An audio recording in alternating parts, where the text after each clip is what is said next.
జ్ఞానము కలిగిన ఇల్లాలు, జ్ఞానవంతురాలు తన ఇల్లు కట్టుకుంటుంది. ఒక స్త్రీ తన ఇల్లు కట్టుకోవాలి అని అంటే జ్ఞానం కావాలి. జ్ఞానము కలిగిన స్త్రీ పట్టు చీర కట్టుకొనని లేదు, అక్కడ ఉందా అండి? లేదు. ఏముంది?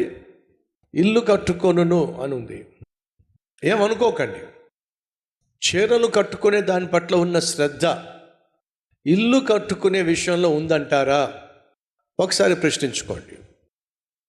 సహోదరులు, చీరల పట్ల ఉన్న శ్రద్ధ, బంగారం పట్ల ఉన్న శ్రద్ధ, సీరియళ్ళు పట్ల ఉన్నటువంటి శ్రద్ధ ఈ కుటుంబాన్ని కట్టుకునే విషయంలో ఉందంటారా? కానీ బైబిల్ సెలవిస్తుంది, ఆమె జ్ఞానవంతురాలైనట్లయితే ఖచ్చితంగా తన ఇల్లు కట్టుకుంటుంది. ఆ చిన్న పిల్ల అమ్మ చేస్తున్న పనులన్నీ గమనిస్తుంది. అమ్మ ప్రొద్దున లేస్తుంది, ఇల్లంతా ఊడ్చేస్తుంది, గబగబా అంట్లు తోముతుంది, ఇంట్లో ఉన్న వాళ్ళందరికీ టిఫిన్ చేస్తుంది, భర్తకి క్యారేజీ పెడుతుంది, అన్నకేమో స్కూల్ బాక్స్ పెడుతుంది. అది అయిపోయిన తర్వాత మళ్ళా నడుం బిగించి బట్టలన్నీ తీసుకెళ్ళి బయట వేసుకుంటుంది. ఆ బట్టలన్నీ ఉతుకుతుంది, జాడిస్తుంది, ఆరవేస్తుంది. ఆ తర్వాత మళ్ళీ ఇంట్లోకి వచ్చి ఆ పనులన్నీ చేసుకుంటుంది. 4:30 గంటలకి 5 గంటలకి అన్నయ్య వస్తే మళ్ళీ వాడికి ఏదో స్నాక్స్ పెడుతుంది. 6 గంటలకి భర్త వచ్చేసరికి టీ కాచి పెడుతుంది, లేక స్నాక్స్ పెడుతుంది. మళ్ళీ 7 గంటలకి వంట మొదలు పెట్టేస్తుంది, 8 గంటలకల్లా పూర్తి చేసేస్తుంది. అందరికీ భోజనం వడ్డిస్తుంది. 10 అయ్యేసరికి పడుకుంటుంది. ఇదంతా చూసినటువంటి కూతురు చిన్నపిల్ల, అమ్మా ఇంతేనా నీ బ్రతుకంతా? ఏమిటట? ఇంతేనా నీ బ్రతుకంతా? పొద్దున్న లేచినప్పటి నుంచి సాయంత్రం పడుకునేంత వరకు ఇంటి పని, వంట పని, ఇదేనా నీ పని ఇంకా అని చెప్పి అమ్మను అడిగేసింది. పొద్దున్నుంచి చూస్తున్నానమ్మా, ఇల్లంతా శుభ్రం చేసాం, ఆ తర్వాత అంటులు కడిగేసాం, ఆ తర్వాత టిఫిన్ పెట్టాం, ఆ తర్వాత వంట చేసాం, నాన్నకు లంచ్ బాక్స్ పెట్టావు, అన్నకి లంచ్ బాక్స్ పెట్టావు, మళ్ళీ బట్టలన్నీ ఉతికావు, ఆరేసావు, మళ్ళీ ఇంటి పని అంతా చూసుకున్నావు, మళ్ళీ స్నాక్స్, మళ్ళీ టీ, మళ్ళీ వంట, మళ్ళీ వడ్డించటం. పొద్దునుంచి సాయంత్రం ఇదేనా నీ పని? ఇంటి పని, వంట పనేనమ్మా నీ పని అంతా? అప్పుడు ఆ తల్లి ఏమందంటే, నేను ఇప్పుడు నీకు వంటదానిలా కనిపించానా అని చెప్పని అడిగింది. మరి లేకపోతే ఏంటమ్మా పిచ్చిదానా, నేను వంట పని, ఇంటి పని చేయట్లేదే, నాకు ఇచ్చిన ఇల్లు నేను నిర్మించుకుంటున్నాను అని చెప్పింది. ఈ మాట అంటే మీకు అర్థం కాదు, అర్థమయ్యేలా చెప్తాను. మీలో కొంతమందికి అంటే, బ్రదర్ మీ ఉద్దేశం ఏమిటి? స్త్రీ అంటే పొద్దునే లేవాలి, ఇల్లు ఓడ్చాలి, అంట్లు తోమాలి, ఇంట్లో ఉన్న బర్రెలందరికీ అన్ని బర్రెలకి చూసారు ఎంత చక్కగా, అసలు ఇంట్లో వాళ్ళని తిట్టాలే కానీ ఎంత ఆనందం అండి వాళ్ళకి. బర్రెలంటే బర్రెలంటే ఎవరో తెలుసా మీకు? భర్త, అర్త. అదిగో చూడండి, అంటే ఏమిటి? వంట చేయడం, ఇంటి పని చేసుకోవడం, ఇల్లు శుభ్రం చేసుకోవడం, బట్టలు ఉతకడం, భర్తకి బిడ్డలకి వండటం, వడ్డించటం, ఇదేనమ్మా బతుకు అనుకుంటే, ఇదేనా మా బతుకు? సరే,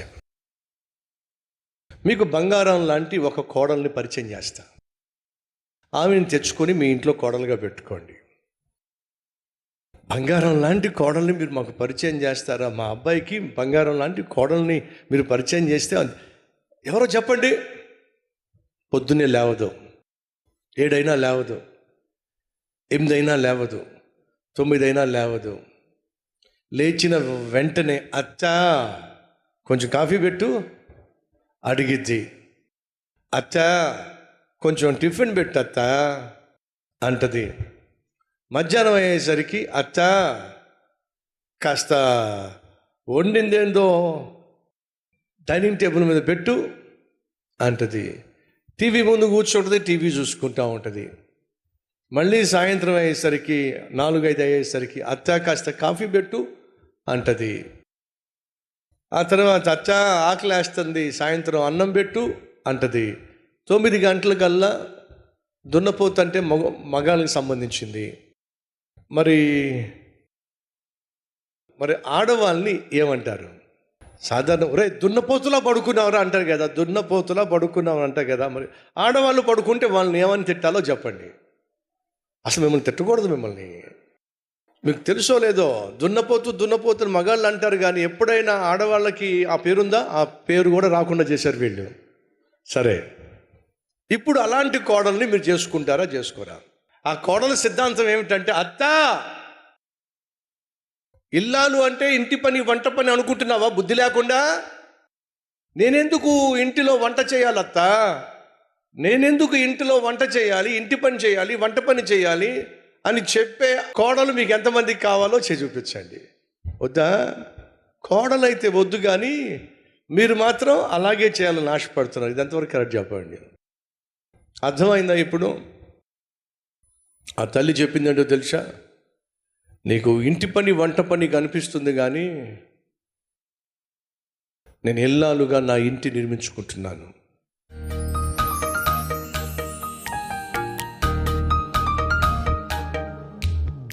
యేసయ్యా, నీ సన్నిధికి విశ్వాసంతో వచ్చావు నాయన. అసాధ్యాలు సాధ్యం చేస్తావని నమ్మకంతో వచ్చావు నాయన. మేము మంచివాళ్ళం కాదు, కానీ నువ్వు చాలా మంచివాడివి. మేము నమ్మకమైన వాళ్ళం కాదు, కానీ నువ్వు ఎంతైనా నమ్మదగిన దేవుడు నాయన. మేము బలవంతులం కాదు, కానీ నువ్వు బహుబలమైన దేవుడు నాయన. మేము తెలివైన వాళ్ళం కాదు, కానీ నువ్వు మహాజ్ఞానివి నాయన. మాకు గెలవడం చేత కాదు, కానీ గెలిపించటం నీకు చేతనవుతున్నాయా. మాకు శక్తి లేదు, సర్వశక్తి నీలోనే ఉంది నాయన. అయ్యా, ఒక్కసారి నన్ను దర్శించాయా. మా కుటుంబాల్లో అలకలు ఉండడానికి వీలేదు, అల్లరి ఉండడానికి వీలేదు అయ్యా. అశాంతి, అసమాధానము, అక్రమము మా ఇళ్ళల్లో ఉండడానికి వీల్లేదయ్యా. మా కుటుంబాల్లో పరిశుద్ధ గ్రంథము, ప్రార్థన, పరిశుద్ధత, ప్రేమ, ఈ 4 మూల స్తంభాలపై మా కుటుంబాలు కట్టబడాలయ్యా. అటు కృపను దయచే నాయన. నీకే మహిమ, నీకే ఘనత, నీకే ప్రభావము యుగ యుగములో చెల్లునుగాక. ఆమేన్.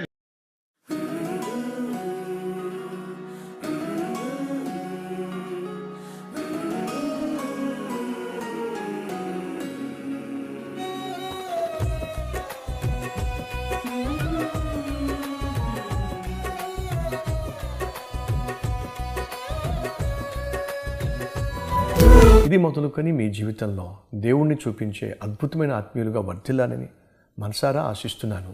ఈ క్లుప్త సందేశం మీకు ఆశీర్వాదకరంగా ఉన్నట్లయితే లైక్ చేయండి, అలాగే 10 మందికి షేర్ చేయండి. అంతేకాదు ఓ చక్కని కామెంట్ పెట్టండి.